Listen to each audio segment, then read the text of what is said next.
Hi all, welcome to ഫസേറ fashion. ഫസേറ ഫാഷൻ്റെ മറ്റൊരു യൂട്യൂബ് വീഡിയോയിലേക്ക് നിങ്ങൾക്ക് എല്ലാവർക്കും സ്വാഗതം. അപ്പോൾ ഞങ്ങൾ ഇങ്ങനെ ഒരു വീഡിയോ ആയിട്ട് ഇപ്പോൾ വന്നിട്ടുള്ളത് നമുക്ക് ഏറ്റവും ഇമ്പോർട്ടൻ്റ് ആയിട്ടുള്ള പുതിയ കേട്ടറ്റിൻ്റെ നോട്ടിഫിക്കേഷൻ്റെ ഡീറ്റെയിൽസുമായിട്ടാണ്. കേട്ടറ്റിൻ്റെ പുതിയ നോട്ടിഫിക്കേഷൻ 2024 ഫസ്റ്റ് കേട്ടറ്റ് നോട്ടിഫിക്കേഷൻ ഏപ്രിലിലെ നോട്ടിഫിക്കേഷൻ വിളിച്ചിരിക്കുന്നു. ഇന്ന് ഏപ്രിൽ 15 നോട്ടിഫിക്കേഷൻ വിളിച്ചിട്ടുള്ളത്. അപ്പോൾ ആ നോട്ടിഫിക്കേഷൻ്റെ ഡീറ്റെയിൽസും കാര്യങ്ങളൊക്കെ പറയാൻ വേണ്ടിയിട്ടാണ് ഞാനിപ്പോൾ ഈ ഒരു വീഡിയോയിലൂടെ ആയിട്ട് വന്നിട്ടുള്ളത്. അപ്പോൾ നമുക്ക് എന്താണ് കേട്ടറ്റ് എക്സാം എന്നുള്ളത് നോക്കാം. പല ആളുകൾക്കും കേട്ടറ്റ് എക്സാം എന്താണെന്നുള്ളത് അറിയില്ല. അപ്പോൾ എന്താണ് കേട്ടറ്റ് എക്സാം എന്നുള്ളതാണ് ഫസ്റ്റ് നമ്മൾ അറിഞ്ഞിരിക്കേണ്ടത്. അപ്പോൾ എന്താണ് കേട്ടറ്റ് എക്സാം എന്നുള്ളത് പറയുന്നുണ്ട്. 2009 വിദ്യാഭ്യാസ അവകാശ നിയമപ്രകാരം അധ്യാപകരുടെ നിയമന കാര്യത്തിൽ നിലവാരം ഉറപ്പുവരുത്തുന്നതിന് വേണ്ടി സംസ്ഥാനങ്ങൾക്ക് നിർദ്ദേശം നൽകിയിട്ടുണ്ട്. അധ്യാപകരായി നിയമിക്കപ്പെടുന്ന വ്യക്തികൾക്ക് അധ്യയനത്തിന്റെ എല്ലാ നിലയിലുമുള്ള വെല്ലുവിളികളെ സമർത്ഥമായി നേരിടുവാനുള്ള അത്യാവശ്യ അഭിരുചിയും കഴിവും ഉണ്ടാകേണ്ടതുണ്ട്. കേരളത്തിൽ lower primary, upper primary, high school തലങ്ങളിൽ അധ്യാപകരായി നിയമിക്കപ്പെടാനുള്ള നിലവാരം നിർണ്ണയിക്കുന്നതിനായി നടത്തുന്ന യോഗ്യതാ പരീക്ഷയാണ് കേട്ടറ്റ്. ഇത് നമുക്ക് ഇവിടെ കേരളത്തിൽ കേരള പരീക്ഷാ ഭവനാണ് നടത്തിക്കൊണ്ടിരിക്കുന്നത് അല്ലെ. കേരള പരീക്ഷാ ഭവനാണ് കേട്ടറ്റ് എക്സാമുകൾ നടത്തിയിരിക്കുന്നത്. ആദ്യം മനസ്സിലാക്കേണ്ടത് കേട്ടറ്റ് എക്സാം എന്ന് പറയുന്നത് ഒരു ക്വാളിഫയിങ് എക്സാം ആണ്, ഒരു കോമ്പറ്റീറ്റീവ് എക്സാം അല്ല. ക്വാളിഫയിങ് എക്സാം എന്ന് പറഞ്ഞാൽ നമുക്കറിയാൻ പറ്റും, അതിൽ നെഗറ്റീവ് മാർക്കുകൾ ഉണ്ടായിരിക്കില്ല ക്വാളിഫൈ എക്സാമിൽ അല്ലേ. നമുക്കത് ആ ഒരു പറയുന്ന ഒരു ക്വാളിഫിക്കേഷൻ ലെവൽ, ഒരു മാർക്കിന്റെ ലെവൽ ഉണ്ടായിരിക്കും. ആ ലെവലിന്റെ മുകളിൽ എത്തുന്ന എല്ലാവരും ആ എക്സാം പാസ്സായിട്ടാണ് കണക്കാക്കുക. അതൊരു ക്വാളിഫൈ ആയിട്ട് കണക്കാക്കും. അപ്പോൾ അതിൽ നമുക്ക് 4 വിഭാഗത്തിലായിട്ടാണ് നിലവിൽ കേട്ടറ്റ് എക്സാം കണ്ടക്ട് ചെയ്യുന്നത്. Category 1, category 2, category 3, category 4. ഇതൊക്കെ ഓൾമോസ്റ്റ് നിങ്ങൾക്ക് എല്ലാവർക്കും അറിയുന്നതായിരിക്കും. ഇപ്പോൾ ലോവർ പ്രൈമറി സ്കൂളുകൾക്കാണ് കാറ്റഗറി 1 വരുന്നത്, അപ്പർ പ്രൈമറിക്കാണ് കാറ്റഗറി 2 വരുന്നത്, കാറ്റഗറി 3 ആണ് ഹൈസ്കൂൾ വിഭാഗത്തിലോട്ട് വരുന്നത് അല്ലേ. അടുത്തത് വരുന്നത് കാറ്റഗറി 4 ആണ്. കാറ്റഗറി 4 എന്ന് പറഞ്ഞാൽ സ്പെഷ്യൽ സ്കൂളുകൾക്ക് വേണ്ടിയിട്ട്, സ്പെഷ്യൽ സ്കൂളുകൾ എന്ന് പറഞ്ഞാൽ സ്പെഷ്യൽ സബ്ജക്റ്റുകൾക്ക് വേണ്ടിയിട്ടുള്ളത്. അതായത് അറബി, ഹിന്ദി, സംസ്കൃതം, ഉറുദു, UP സ്കൂൾ വരെ അതേപോലെ അറബി, ഹിന്ദി, സംസ്കൃതം, ഉറുദു വരെയാണ്. പിന്നെ വരുന്നത് ആർട്ട് ആൻഡ് ക്രാഫ്റ്റിന്റെ നമ്മൾ ഈ വർക്ക് എക്സ്പീരിയൻസ് ടീച്ചർ എന്ന് പറയുന്നത്, അതേപോലെ മ്യൂസിക് ടീച്ചർ, കായിക അധ്യാപകർ, ഇവർക്കൊക്കെ വേണ്ടിയിട്ടാണ് കാറ്റഗറി 4 എന്നീ വിഭാഗത്തിൽ പരീക്ഷ നടത്തുന്നത്.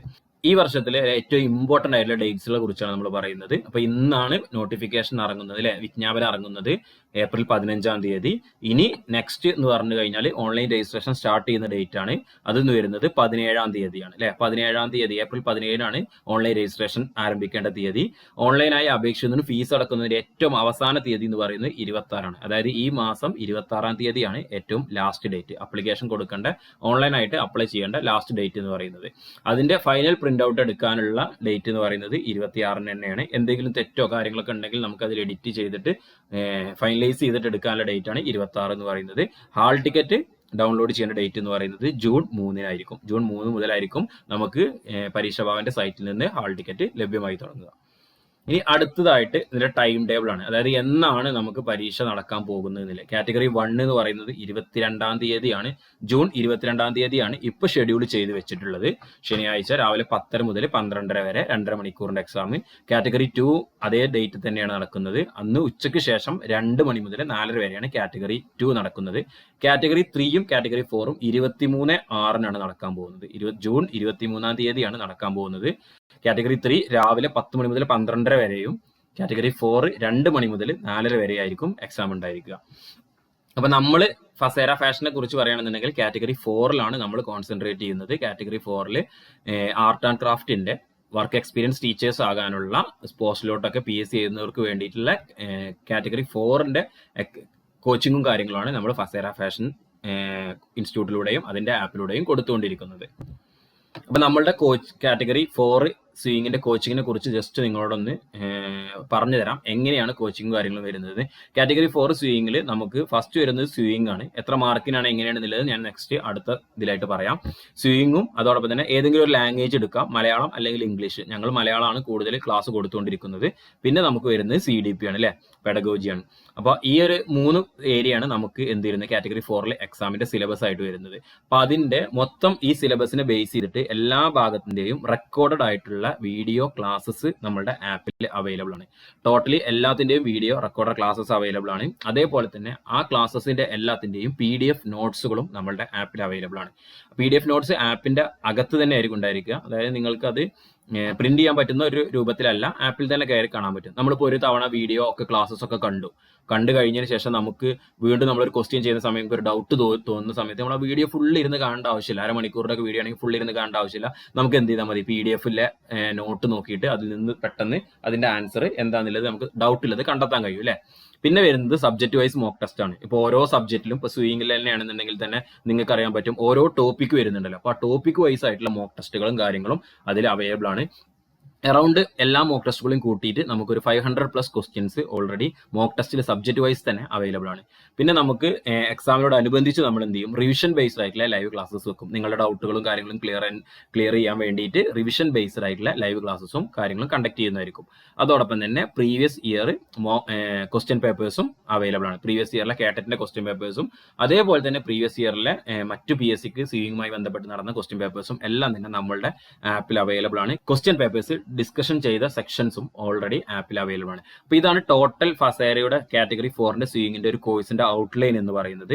കോഴ്സിന്റെ വാലിഡിറ്റി അപ് ടു 8 months വരെയാണ്. നമ്മൾ ഇതിൽ പർച്ചേസ് ചെയ്യുന്നത് മുതൽ 8 months ആയിരിക്കും. 8 months എന്ന് കൊടുക്കുന്നത് നമ്മൾ ഈ തവണ കാറ്ററ്റ് എഴുതുന്ന ആളുകൾക്ക് 2 മാസം കൊണ്ട് കാറ്ററ്റ് നടക്കും. ഇൻ കേസ് നിങ്ങൾക്ക് കാറ്ററ്റ് പാസ് ആയിട്ടില്ല എന്നുണ്ടെങ്കിൽ നിങ്ങൾക്ക് അടുത്തൊരു കാറ്ററ്റ് എഴുതുന്നത് വരെയും ആപ്പിൽ ആ കോഴ്സ് ലഭിക്കുന്നതായിരിക്കും. പാസ്സായി കഴിഞ്ഞ ആളുകളെ സംബന്ധിച്ചിടത്തോളം ആവശ്യമില്ല. അല്ലാത്ത ആളുകളെ സംബന്ധിച്ചിടത്തോളം അവർക്ക് ഒരു തവണ കൂടെ തന്നെ ഇതേ ഫീസിൽ തന്നെ എക്സ്ട്രാ പേയ്മെന്റ് ഒന്നും ചെയ്യാതെ തന്നെ നിങ്ങൾക്ക് പഠിക്കാവുന്നതാണ്. ടോട്ടൽ കോഴ്സിന്റെ ഫീസ് എന്ന് പറയുന്നത് 1999 രൂപയാണ്. അപ്പോൾ നിങ്ങൾക്ക് ഈ കോഴ്സിന്റെ ഡീറ്റെയിൽസ് കാര്യങ്ങൾ അറിഞ്ഞ സ്ഥിതിക്ക് ഇതിന്റെ അഡ്മിഷനും കാര്യങ്ങൾക്കൊക്കെ വേണ്ടിയിട്ട് നിങ്ങൾക്ക് ഈ താഴെ കാണുന്ന ഈ 2 നമ്പറിലും നിങ്ങൾക്ക് എന്ത് ചെയ്യാൻ പറ്റും, കോൺടാക്ട് ചെയ്യാൻ പറ്റും. ഇല്ലെങ്കിൽ ഞങ്ങളുടെ ഗ്രൂപ്പിന്റെ ലിങ്ക് ഞാൻ ഓൾറെഡി ഈ വീഡിയോയുടെ ഡിസ്ക്രിപ്ഷനിൽ കൊടുക്കുന്നുണ്ട്. അപ്പോൾ ഗ്രൂപ്പിൽ ജോയിൻ ചെയ്ത് കഴിഞ്ഞാൽ ഗ്രൂപ്പിൽ നിങ്ങൾക്ക് നിങ്ങളുടെ ഡൗട്ടും കാര്യങ്ങളൊക്കെ ചോദിക്കാവുന്നതാണ്. ദെൻ ഇനി അടുത്തത് പറയാനുള്ളത് കാറ്ററ്റിന്റെ അപേക്ഷ സമർപ്പിക്കുമ്പോൾ ശ്രദ്ധിക്കേണ്ട പ്രധാനപ്പെട്ട കാര്യങ്ങൾ എന്തൊക്കെയാണെന്നാണ്. അതിൽ 1-2 പോയിന്റ്സ് പറയുന്നുണ്ട്. ആ പോയിന്റ്സ് നമ്മൾ നിർബന്ധമായിട്ടും ശ്രദ്ധിക്കേണ്ടതാണ്. അതിൽ ഒന്നാമത്തെ പോയിന്റ് എന്ന് പറയുന്നത്, ഒരു ഉദ്യോഗാർത്ഥി എത്ര കാറ്റഗറി എഴുതുന്നതിനും ഒരു പ്രാവശ്യം മാത്രമേ അപേക്ഷ സമർപ്പിക്കാൻ പാടുള്ളൂ. അത് പ്രത്യേകം ഓരോരോ കാറ്റഗറിക്ക് വേണ്ടിയിട്ട് അപേക്ഷ സമർപ്പിക്കേണ്ടതായിട്ടില്ല. ഇപ്പോൾ LP-ലോട്ടും UP-ലോട്ടും എഴുതുന്ന ആളാണെന്നുണ്ടെങ്കിൽ അദ്ദേഹം 2 തവണ അപ്ലൈ ചെയ്യേണ്ട ആവശ്യമില്ല, ഒരു തവണ മാത്രം ചെയ്താൽ മതി.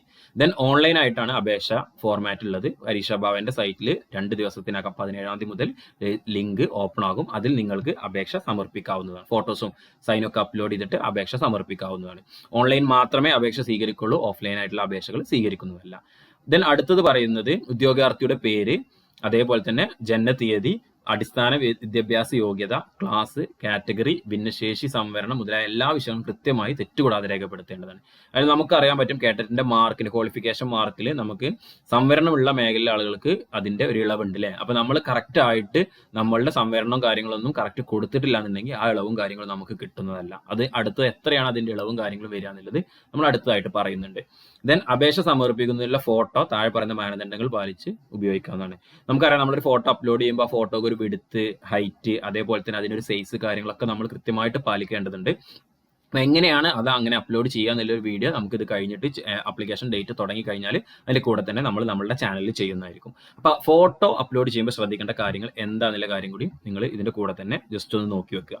അപ്പോൾ ഫസ്റ്റ് പറയുന്നത് എന്താണ്, ഫോട്ടോയിൽ ഉദ്യോഗാർത്ഥിയുടെ പേരും ഫോട്ടോ എടുത്ത തീയതി രേഖപ്പെടുത്തേണ്ടതില്ല. നമുക്കറിയാം നമ്മൾ PSCക്കൊക്കെ അപ്ലൈ ചെയ്യുന്ന സമയത്ത് ഫോട്ടോമ നമ്മളുടെ പേരും കൊടുത്തിട്ടുണ്ടാകും, എന്നാണ് ആ ഫോട്ടോ എടുത്തതിലൊരു ഡേറ്റും കൊടുത്തിട്ടുണ്ടായിരിക്കും അല്ലേ. അങ്ങനെ ഒരു ഫോട്ടോ ഇതിൽ രേഖപ്പെടുത്തേണ്ടതില്ല എന്നുള്ളതാണ് പറയുന്നത്. അതേപോലെ തന്നെ ഫോട്ടോയിൽ കേരള PSC, മറ്റു സീരിയൽ എന്നിവ രേഖപ്പെടുത്താൻ പാടില്ല. നമുക്ക് PSCയുടെ സൈറ്റ് വഴി നമുക്ക് ഫോട്ടോനെ സൈസ് കുറച്ച് എടുക്കാൻ പറ്റുന്ന ഒരു പ്രോസസ്സ് ഉണ്ട്. അപ്പോൾ ചില ആളുകൾ എന്ത് ചെയ്യും, നമ്മളെ ഫോട്ടോ PSCന്റെ സൈറ്റിൽ കയറിയിട്ട് സൈസ് കുറച്ചെടുക്കും. അപ്പോൾ സൈസ് കുറച്ചെടുക്കുമ്പോൾ എന്ത് ചെയ്യും, ഓട്ടോമാറ്റിക്കലി അതുമേ ഒരു KPSC എന്ന് പറഞ്ഞിട്ട് കേരള PSC എന്ന് പറഞ്ഞിട്ട് ഒരു വാട്ടർമാർക്ക് വരും. അപ്പോൾ അങ്ങനെയുള്ള ഇത് രേഖപ്പെടുത്താൻ പാടില്ല. അങ്ങനെയാണെങ്കിൽ അവർ അയോഗ്യരാക്കി പ്രഖ്യാപിക്കും എന്നാണ് പറയുന്നത്. പിന്നെ ഫോട്ടോയുടെ ബാക്ക്ഗ്രൗണ്ട് എപ്പോഴും പ്ലെയിൻ ആയിരിക്കണം. മോസ്റ്റ്ലി നമുക്ക് ഏറ്റവും നല്ലത് എന്താ വെച്ചാൽ വൈറ്റ് ബാക്ക്ഗ്രൗണ്ട് ചൂസ് ചെയ്യണം ഏറ്റവും നല്ലത് അല്ലേ. ഫോട്ടോ കറക്റ്റ് വ്യക്തമായിട്ട് കാണണം. സെൽഫി ഫോട്ടോസ് ഒന്നും പാടില്ല. നമ്മൾ കൃത്യമായിട്ട് അറിയാലോ, നമുക്കൊരു ആപ്ലിക്കേഷൻ കൊടുക്കുമ്പോൾ നമ്മൾ എങ്ങനത്തെ ഫോട്ടോസ് ആണോ ഉപയോഗിക്കേണ്ടത് അങ്ങനത്തെ ഫോട്ടോസ് മാത്രം തന്നെ ഉപയോഗിച്ചിട്ട് ചെയ്യാം. അതിലൂടെ തന്നെ പറയുന്നുണ്ട് പുതിയ ഫോട്ടോ മാത്രം അപ്ലോഡ് ചെയ്യാൻ ശ്രദ്ധിക്കേണ്ടതാണ് എന്നുള്ളതും പറയുന്നുണ്ട് കേട്ടോ. ദെൻ അടുത്തതെന്ന് പറഞ്ഞു കഴിഞ്ഞാൽ നമ്മളുടെ മാർക്കുകളെ കുറിച്ചാണ്. അപ്പൊ ഞാൻ ഇതിൽ ഓരോ കാറ്റഗറി 1, 2, 3, 4 എന്ന് പറഞ്ഞിട്ട് നമുക്ക് ഓരോന്നിനും ഡിഫറെന്റ് ആയിട്ടുള്ള എന്ത് വരുന്നുണ്ട്, മാർക്കും കാറ്റഗറിയും വരുന്നുണ്ട്. അപ്പൊ ഞാൻ ഇതിൽ നമ്മളത് കാറ്റഗറി 4 ആയതുകൊണ്ട് ഞാൻ കാറ്റഗറി 4നെ കുറിച്ച് മാത്രമാണ് പറയുന്നത് കേട്ടോ. അപ്പോൾ ഇതിൽ ഒറ്റ പേപ്പറായിട്ടാണ് എക്സാം ഉണ്ടായിരിക്കുക. ആ പേപ്പറിൽ തന്നെ 3 പാർട്ടുകൾ ഉണ്ടായിരിക്കും അല്ലേ. എക്സാമിന്റെ ക്വസ്റ്റ്യൻ പേപ്പർ നിങ്ങൾക്ക് അറിയാമായിരിക്കും 3 പാർട്ടുകളായിട്ടുണ്ടായിരിക്കും. ശരി ഉത്തരത്തിന് 1 മാർക്ക് എന്നുള്ള രീതിയിലാണ് ഉണ്ടാകുക. നെഗറ്റീവിന്റെ കാര്യം നമ്മൾ തൊട്ടടുത്തായിട്ട് പറയാം. അപ്പോൾ അതിൽ ഫസ്റ്റത്തെ പാർട്ട് എന്ന് പറയുന്നത് നമുക്കറിയാം ചൈൽഡ് ഡെവലപ്മെന്റ് ആൻഡ് പെഡഗോജി എന്ന സംഭവമാണ്.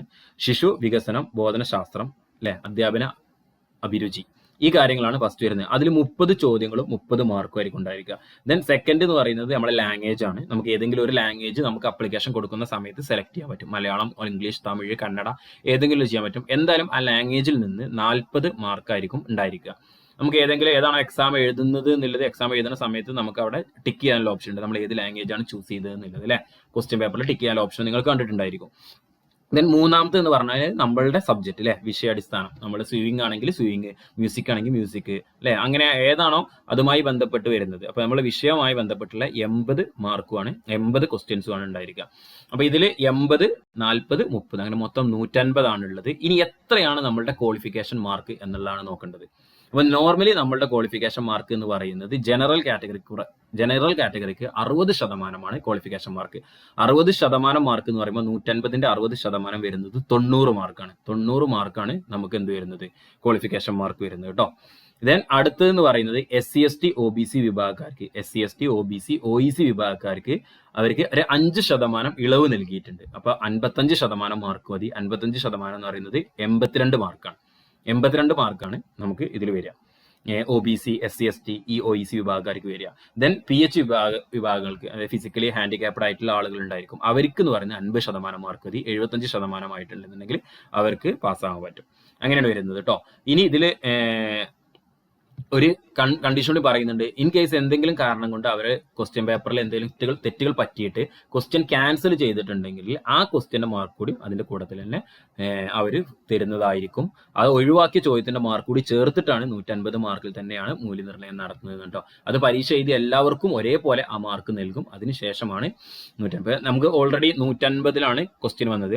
നമ്മൾ നോക്കുകയാണ്, അതിൽ 2 ക്വസ്റ്റ്യൻ തെറ്റിപ്പോയി. 2 ക്വസ്റ്റ്യൻ നമുക്ക് ക്യാൻസൽ ചെയ്യേണ്ടി വന്നു. അവർക്ക് ആൻസേഴ്സിന്റെ ഓപ്ഷൻസ് എന്ന് നമ്മൾ ക്യാൻസൽ ക്വസ്റ്റ്യൻ ഒക്കെ ഫൈനൽ ആൻസർക്ക് വരുമ്പോൾ ക്യാൻസൽ ആയിട്ടുണ്ടെന്നുണ്ടെങ്കിൽ ഓൾറെഡി എക്സാം എഴുതിയ ആളുകൾക്ക് എല്ലാവർക്കും തന്നെ എന്ത് ചെയ്തിട്ടുണ്ടാവും, ആ 2 മാർക്ക് കൊടുത്തിട്ടുണ്ടായിരിക്കും കേട്ടോ. ആ 2 മാർക്ക് കൊടുത്തിട്ടുണ്ടാകുക.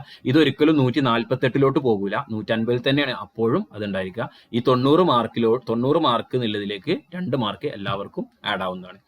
ഇനി നെഗറ്റീവ് മാർക്കിനെ കുറിച്ച് പറയാം. നമ്മൾ നേരത്തെ പറഞ്ഞു, വീഡിയോന്റെ തുടക്കത്തിലെ പറഞ്ഞു, ക്വാളിഫിക്കേഷൻ എക്സാം ആയതുകൊണ്ട് നമുക്ക് എന്തില്ല, നെഗറ്റീവ് മാർക്ക് എന്ന് പറഞ്ഞൊരു സംഭവം ഇതിലുണ്ടായിരിക്കില്ല. ഇപ്പൊ കേട്ടറ്റ് പരീക്ഷയ്ക്ക് നെഗറ്റീവ് മാർക്ക് ഉണ്ടായിരിക്കുന്നില്ല. ഒരു തവണ കേട്ടറ്റ് പരീക്ഷ വിജയിച്ചവർക്ക് വീണ്ടും അതേ കാറ്റഗറിയിൽ പരീക്ഷ എഴുതാൻ സാധിക്കുകയുമില്ല എന്നും കൂടി ഇതിൽ കൂടെ തന്നെ അവർ കൂട്ടിച്ചേർക്കുന്നുണ്ട്.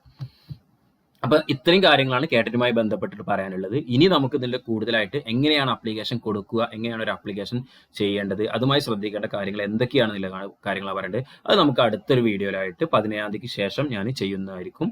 അപ്പൊ ഇതേപോലെയുള്ള കേട്ടറ്റിന്റെ ക്ലാസ്സസിന് വേണ്ടിയിട്ടും മറ്റു ഇൻഫർമേഷൻസിന് വേണ്ടിയിട്ടും നിങ്ങൾ വീഡിയോ നമ്മളുടെ ചാനൽ ആദ്യമായിട്ടാണ് കാണുന്നതെന്നുണ്ടെങ്കിൽ ചാനൽ സബ്സ്ക്രൈബ് ചെയ്യുക. നമ്മുടെ ചാനലിലൂടെ നമ്മൾ ക്ലാസ്സസും ക്വസ്റ്റ്യൻ പേപ്പർ ഡിസ്കഷൻസും മോക്ക് ടെസ്റ്റുകളും അങ്ങനെ എല്ലാ കാര്യങ്ങളും നമ്മൾ ചാനലിലൂടെ കൊടുക്കുന്നുണ്ട്. ഞങ്ങൾ ഫസേറ ഫാഷന്റെ ആപ്പ് നിങ്ങൾക്ക് പ്ലേ സ്റ്റോറിൽ നിന്ന് ഡൗൺലോഡ് ചെയ്ത് കഴിഞ്ഞാൽ നമ്മൾ ചെയ്യുന്ന കോഴ്സുകളും കാര്യങ്ങളും ഒക്കെ നിങ്ങൾക്ക് കാണാൻ പറ്റും. സ്വിംഗ് റിലേറ്റഡ് ആയിട്ടുള്ള ഏതൊരു PSC എക്സാമിന് വേണ്ടിയിട്ടുള്ള കോഴ്സുകളും നമ്മളുടെ ആപ്പിൽ അവൈലബിൾ ആണ്, നിങ്ങൾക്ക് കയറി നോക്കാവുന്നതാണ്. അപ്പോൾ കേട്ടറ്റിന്റെ സ്വിംഗിന്റെ പുതിയ ബാച്ചിലോട്ട് ജോയിൻ ചെയ്യാൻ താല്പര്യമുള്ള ആളുകൾ താഴെ കാണുന്ന ഈ നമ്പറിൽ വാട്സപ്പ് ചെയ്യോ കോൾ ചെയ്ത് അന്വേഷിക്കുകയോ ചെയ്യുക. ഞാൻ ഗ്രൂപ്പിന്റെ ലിങ്ക് നേരത്തെ പറഞ്ഞ പോലെ തന്നെ ഗ്രൂപ്പിന്റെ ലിങ്ക് ഞാൻ ഡിസ്ക്രിപ്ഷനിൽ കൊടുക്കുന്നുണ്ട്. ഗ്രൂപ്പിൽ ജോയിൻ ചെയ്യുക. നമ്മളുടെ സ്വിംഗുമായി ബന്ധപ്പെട്ടിട്ടുള്ള എല്ലാ ഇൻഫർമേഷൻസും ജോലി സാധ്യതകളും അതുമായി ബന്ധപ്പെട്ടുള്ള കാര്യങ്ങൾ ഡിസ്കഷൻസും എല്ലാം തന്നെ നടത്തുന്ന സ്വിംഗിന്റെ ഗ്രൂപ്പാണ്. ഗ്രൂപ്പിന്റെ ലിങ്ക് ഞാൻ താഴെ കൊടുത്തിട്ടുണ്ട്, അതിൽ നിങ്ങൾ ജോയിൻ ചെയ്യുക. അപ്പൊ ഇത്രയും കാര്യങ്ങളാണ് പറയാനുള്ളത്. അപ്പൊ ഇനി അടുത്ത ഇതേപോലെ തന്നെ മറ്റൊരു വീഡിയോ ആയിട്ട് നമുക്ക് വീണ്ടും കാണാം. അതുവരെ താങ്ക് യു.